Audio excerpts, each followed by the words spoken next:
एक छोटा परिवार शहर में रहता था। घर का मुखिया अमित एक प्राइवेट कंपनी में मैनेजर की पोस्ट पर था और उनकी पत्नी सीमा हाउसवाइफ थी। उनके दो बच्चे राहुल और रानी थी। दोनों बच्चों में 1 साल का अंतर था। अमित के माता पिता गांव में रहते थे। एक दिन अमित के माता पिता गांव से शहर बच्चों से मिलने आए। अमित उन्हें लेने रेलवे स्टेशन पर गया और आधे घंटे बाद उनकी रेल आ गई। अमित ने उनका सामान लिया और उन्हें गाड़ी में बिठा घर की तरफ चल दिया। गाड़ी में बैठते ही अमित के माता पिता ने कहा कि हमारा पोता कैसा है। अमित ने कहा कि आप घर ही चल रहे हो, मिल लेना। और फिर अमित ने कहा कि आपको रेल में कोई परेशानी तो नहीं हुई। अमित के माँ ने कहा कि नहीं, हम तो आराम से आए हैं और तेरे लिए और पोते के लिए अचार भी लाए हैं, पर तेरे पिताजी रास्ते में सोए ही नहीं, उन्हें डर था कि कोई सामान चुरा न ले जाए। और ये कहकर अमित और उसकी माता हंसने लगी। अमित के पिता ने कहा कि तुम दोनों मिलते ही मेरी खिंचाई करने लग जाते हो, और पूछा कि मेरा पोता कितना बड़ा हो गया। अमित ने कहा बस घर पहुंचने वाले हैं, पिताजी देख लेना। 10 मिनट बाद अमित और उसके माता पिता घर पहुंच गए। उन्होंने घर की घंटी बजाई। घंटी की आवाज सुनते ही रानी भागी भागी गई और बोली, माँ, दादा दादी आ गए।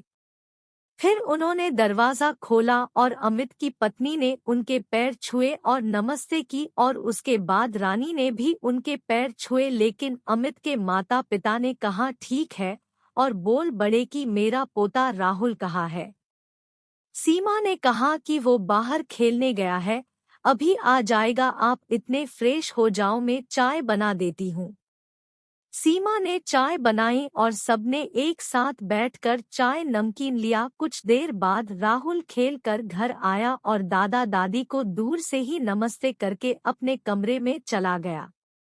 दादा ने आवाज लगाई कि राहुल इधर आ बेटा, हमारे पास आकर बैठ, लेकिन राहुल कमरे से बाहर नहीं आया। राहुल माँ कमरे में गई और बोली कि तुम्हें दादा बुला रहे, तुम एक बार की सुनते क्यों नहीं हो। सीमा राहुल को बाहर ले और बोली कि दादा दादी के पैर छू। इतने में दादा दादी एक साथ बोले, अरे नहीं नहीं बेटा, तुम हमारे पास आकर बैठो। लेकिन राहुल इतनी देर में बोला, मुझे मैच देखना है, मैं वहां जा रहा हूँ। फिर रीना बोली अपने दादा दादी से, उसे जाने दो, मैं आपके पास बैठी हूँ ना। तो दादा ने बूढ़े स्वर में जवाब दिया कि जाओ कुछ काम कर लो, और रीना की माँ को बोलने लगे कि तुम इसे घर का काम सिखाती हो ना।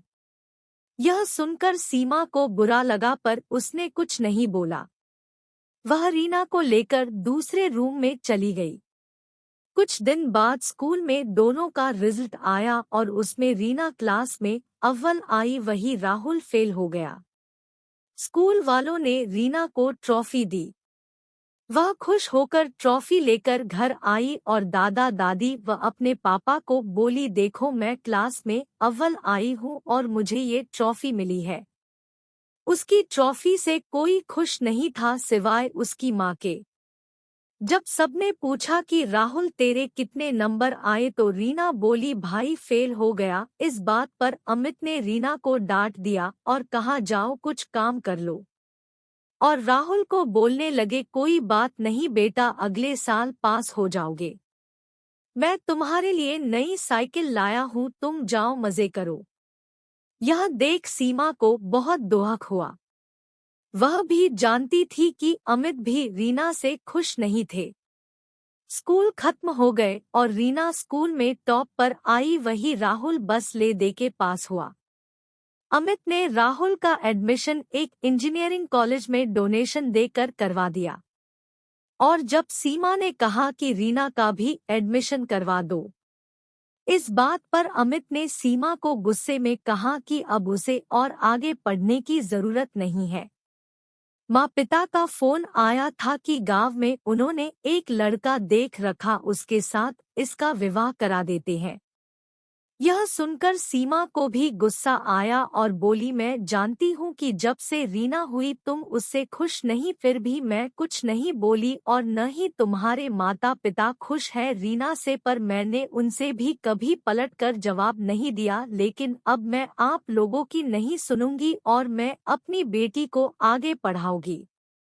अमित बोला, ठीक है पढ़ाओ, मैं देखता हूँ कि यह क्या झंडे गढ़ती है और कहाँ हवा में उड़ती है, लेकिन मैं इसके लिए 1 रुपया नहीं दूंगा। सीमा बोली, मैं अपनी बेटी को खुद पढ़ा सकती हूँ, मुझे आप लोगों की जरूरत नहीं है।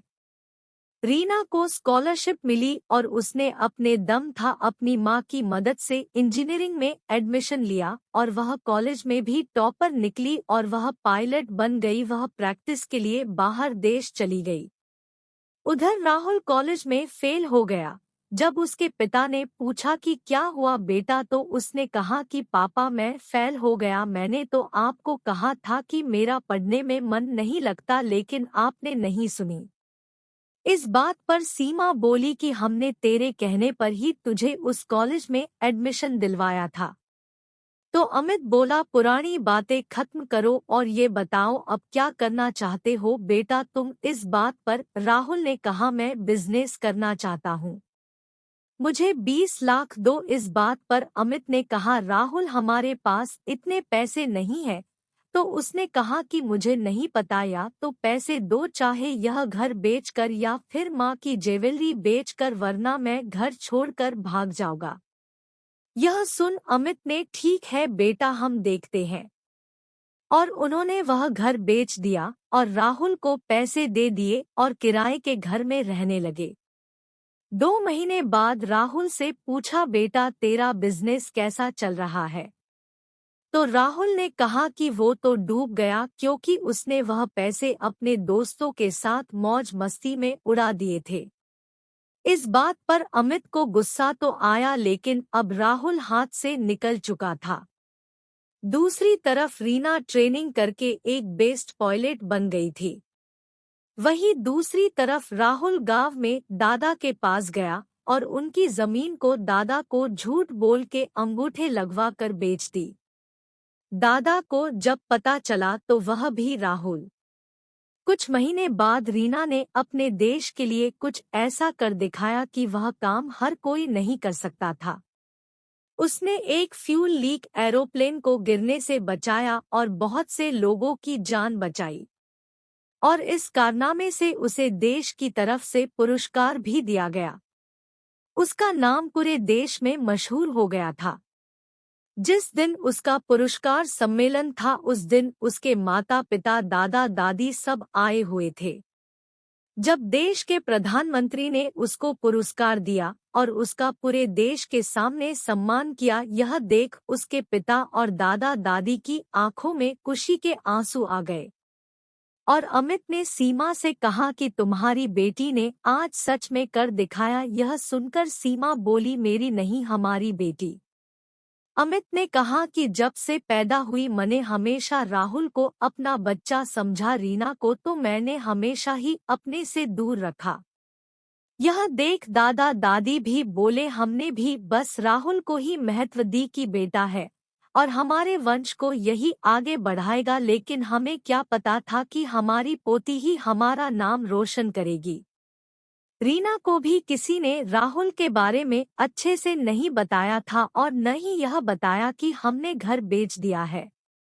इसके बाद जब रीना को सब पता लगा तो उसने राहुल से बात की और उसे समझाया। राहुल को बात समझ आई, लेकिन बहुत देर हो गई थी। अब रीना ने राहुल को एक अच्छी कंपनी में जॉब दिलवा दी और उसने अपने माता पिता के लिए घर भी खरीद लिया और दादा दादी को जमीन भी वापस करवा दी। अब सब रीना से बहुत खुश रहने लगे और रीना से प्यार से बात करते थे, लेकिन इसके लिए बहुत देर हो गई थी, क्योंकि अब रीना के पास इतना समय नहीं रहता था। दोस्तों, ये कहानी आपको कैसी लगी कमेंट करके जरूर बताइएगा।